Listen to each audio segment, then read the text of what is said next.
Okay, we got to jump sports. We got to go back to football, and we have to talk about Los Angeles Rams, and none other than the quarterback, Matthew Stafford.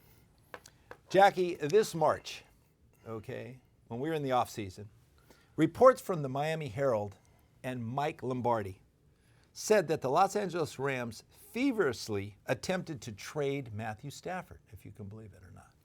Okay? Since that time, there still hasn't been one insider that has come out to support that claim. Okay? Do you think that that was in the works, or is that just a trade rumor? Well, Vince, it's funny you would bring this up now here, since Lombardi said something about it. But remember, we talked about this right before the draft about Matthew Stafford and possibly how they were going to deal with his contract as it kicked in the third day of the season. Some humongous, like $59 million bonus as addition to his contract, guaranteeing it all, and what all that concluded. We were trying to decide if the Rams were going to do that. Yeah. Well, this is what I feel, Vince.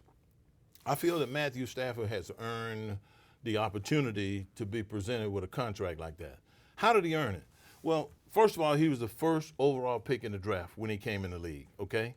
Mm-hmm. Now, if that doesn't say enough, Vince, the guy has played in 191 games. Now, that's not all that's so many, but it's a significant amount. But the interesting thing about those games is that he started each and every one of them. Yeah. He's been the starter in each and every one of those games that he's played in, even the years when he had injuries taking him out of the lineup. So this is what I envision. He's durable. When durable. Sean McVay was over there vacation in Hawaii or Mexico, wherever it was that they first met, and they had a sit-down conversation and they talked for 10 or 15 minutes, Sean McVay came to the conclusion that this is the brain that I want leading my offense. Mm-hmm. This guy right here knows as much as I know, and he's going to be on the field putting it into practice. And so I got to get him on my team. So he went out and made the moves to bring him on his team. Mm-hmm. Was he right? Absolutely. He won a Super Bowl with him. Now the question comes up is, did he make that move too late? I don't think he made it too late because they won the Super Bowl his first year. Now looking forward with the big chunk of money that there is on the hook for with him, is he going to be worth it over the next couple of years? That is the question. And I think, this is what I think. I think he'll be worth it over the next couple of years if Sean McVay makes some adjustments. And those adjustments are going to have to center around a lot more variety in the way he runs the football, make people be intrigued about how they're running the footballs as opposed to how they're passing it all the time. And then that way you can get some play action pass. And the other thing that has to happen, Vince, is they got a bunch of young guys, especially your offensive line is young. They got a couple guys that they're going to be dependent on exclusively to play big minutes in their offensive line. Now, this is what I know. This is not what I think or what I feel or what I imagine. I know this. I have never been around a good young offensive lineman that ended up being worth his salty sweat, that didn't get a lot of reps early in his career in the preseason. Sean McVay, he doesn't play his starters in the preseason. That ain't going to work. No. That's not going to work. Those young guys, he's going to have to come out of his protocol, McVay is. He's going to have to put those young offensive linemen on the field. That's the only way they're going to get any better. And if they don't get any better, we're going to have another situation where you got a pain in your neck that's radiating down your leg. Radiating down your leg. And we don't need that with Matthew Stafford at his age. Well, you mentioned a good point. You mentioned the fact that if Sean McVay changes the offense, his philosophy, maybe concentrates on more variety in the running game, changes the play action schemes so that would protect the quarterback and keep him free to move forward and use his skills, Jackie. Okay, that's one thing. My question to you, though, is this.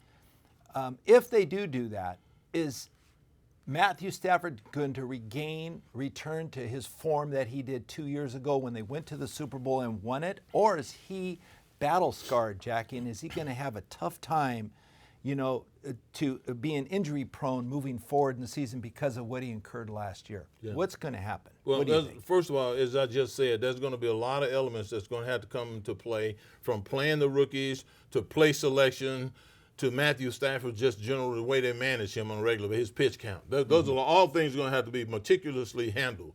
So, but can he come back, and does he have the capability at his age to play at a top level? I'm inclined to believe he is, Vince, because I know that my job was a whole lot more physical than his ever will be. And I know that I had, tore my pec, I busted up my tricep, I did this, I hurt my knee, I hurt this.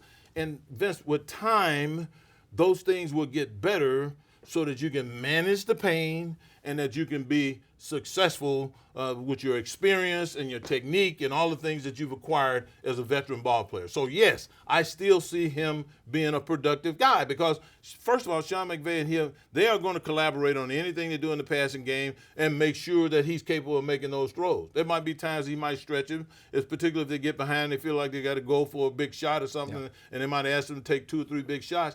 Those are the kind of things that's going to tax him. But for the most part, with John McVay's offense, which is spraying it around and all of that in the passing game, he should be able to handle that. The key is keeping him upright, Vince. He can't get hit in the lips because if he does, that's when we're going to have a problem. And I agree. I think you have to surround him with the proper talent, Jackie. And what happened last year, he lost Von Miller on the defensive side. They lost Odell Beckham. Okay, Jackie, they lost Andrew Whitworth. These were experienced players. Robert Woods was Robert hurt. Woods the year before that. Okay, they brought a lot of charisma to this team.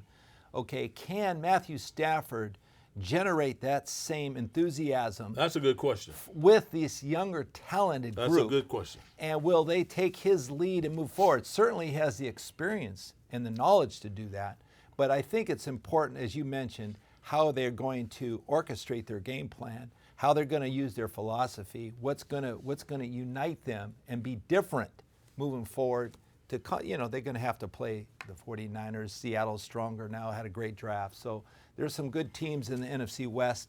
They got to regain that, that hierarchy back to playing great ball. And what you were alluding to right there, Vince, when you asked about it, you were alluding to leadership. Yeah. You were alluding to who the guy is that everybody's going to look to when we got to have a play. That's right. And I remember, and I don't want to embarrass you, but I remember when they first started playing you, and there was some question as to whether or not you were going to be our starter or the other guy was going to be our starter. They had brought the other guy here, highly touted and everything. He felt real good about himself and everything. I remember that.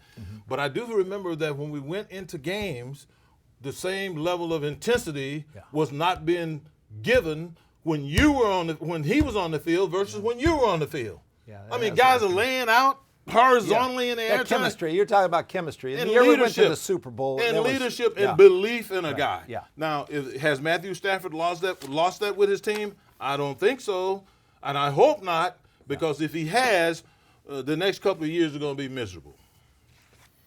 Well, lots to be said and lots to look forward to in this coming season. And I think the Rams will bounce back. They had a great draft.